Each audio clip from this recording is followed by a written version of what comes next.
What did Jesus look like?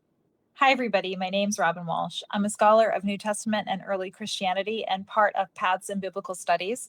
Now, I brought you a version of this question before, but I'm actually going to tie together a couple of my previous videos. I was talking about Origen a couple of videos ago, and that discussion was about the historical Jesus and questions of historicity and whether or not the church fathers ever doubted the Gospels. Totally different subject. But that plus my video, I was in the same sweater on the Acts of Paul and Thecla, made me think that it might be worth doing another video on this topic. Because in that video, I was talking about how in the Acts of Paul and Thecla, so a non canonical second century source, we actually get a physical description of Paul. And it's not flattering. And I gave you kind of a sketch of it, but I went back and looked at it. He is described as small in size, bandy-legged, which I think is bow-legged, bald-headed, well-built. Okay, he has that going for him. With eyebrows connecting together, so what we would call a unibrow, which was actually fashionable in the Flavian period. So I don't know if we're complaining about that. In this case, with a long nose. Yeah, I like long noses. I'm not sure that's necessarily a bad thing, but I would say the small size, bandy-legged, bald-headed, maybe that's the stuff that's not supposed to be, the most physically appealing.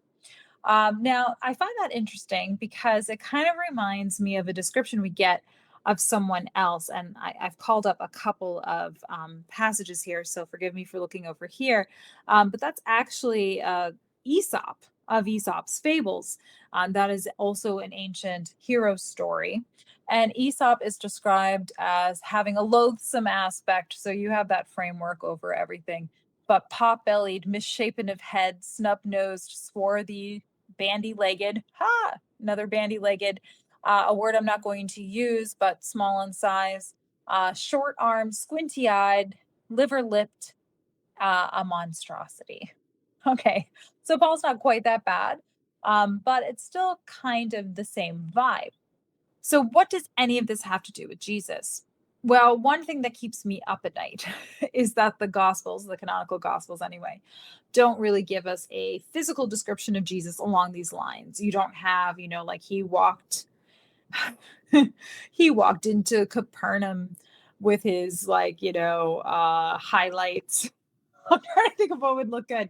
Um, I mean, it changes all the time, doesn't it? In the ancient world, it would be like with his Augustan haircut and his like nice full beard, and his jacked arms from I don't know, woodworking and carpentry. It's late. I'm going off the rails here, but you get the idea, right? You don't have a physical description of him actually in either case, either that he's attractive or he's unattractive. Now, why is that? This is the thing that keeps me up at night. Usually you do get, again, this kind of description that I've just given you when you're getting some kind of biography or storytelling about someone in the ancient world. Now, remember, we've talked about how there are not strict genres in antiquity the way that we think of them. That doesn't mean that people weren't trained in certain ways to hit certain notes in the things that they write. So, no surprise to me that the Acts of Paul actually do give that kind of physical description of Paul, as you do in something like Aesop, as you do in something like, I always bring up Plutarch, right? And any of his descriptions of great leaders. So, I wish that we did have that. Why don't we? I suspect the answer is probably more pedestrian and boring than I would like.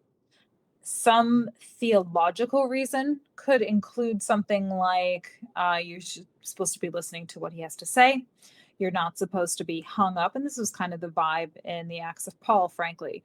You're not supposed to be hung up on what he looked like or following him because he's physically attractive.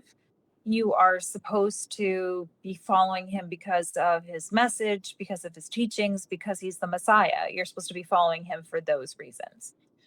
So that's the case. You don't want that physical description there, at least not an attractive one, because you don't want to give the impression that anybody is following him because they find him charismatic in any way. And that includes because he's physically attractive.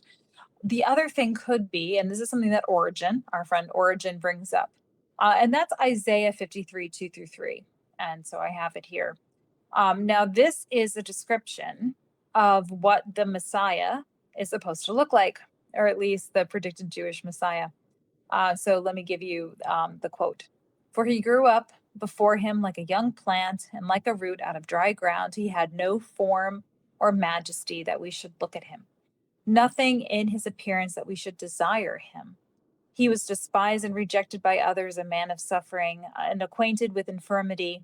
And as one from whom others hide their faces, he was despised, and we held him of no account. So, this was the language of Isaiah. This is what Origen says about it.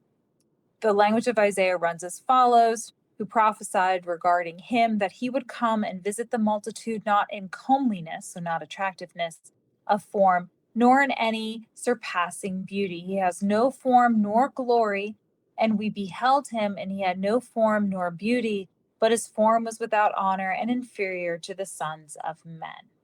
Okay, so the idea here is that maybe anyone reading the Gospels would have had some knowledge of Isaiah, would have had some knowledge that this is what he is supposed to look like. So you don't need to reiterate it, especially because, you're supposed to be focused on the message, not on what the guy looks like.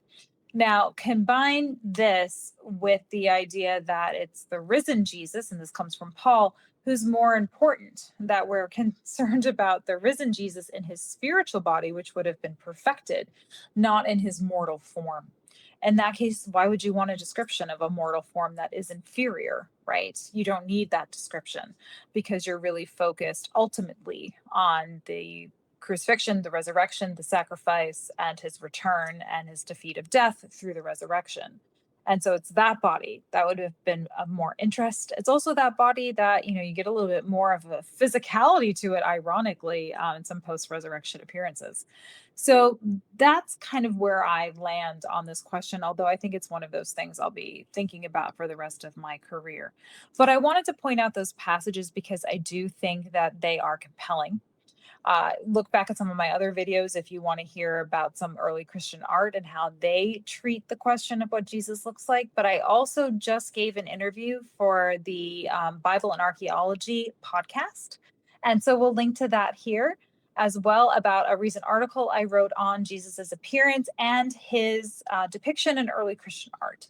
So if you'd like to listen to my voice for longer, maybe you use me to help you go to sleep at night, I will link to that interview on YouTube so that you can go into a deeper dive. I've also given talks on this subject, again, long form, for the Biblical Studies Academy. So go over to bartehrman.com/BSA learning. You can look at my back catalog of BSA talks, monthly BSA talks, as well as the material posted by my colleagues. So go to bartehrman.com/BSA learning.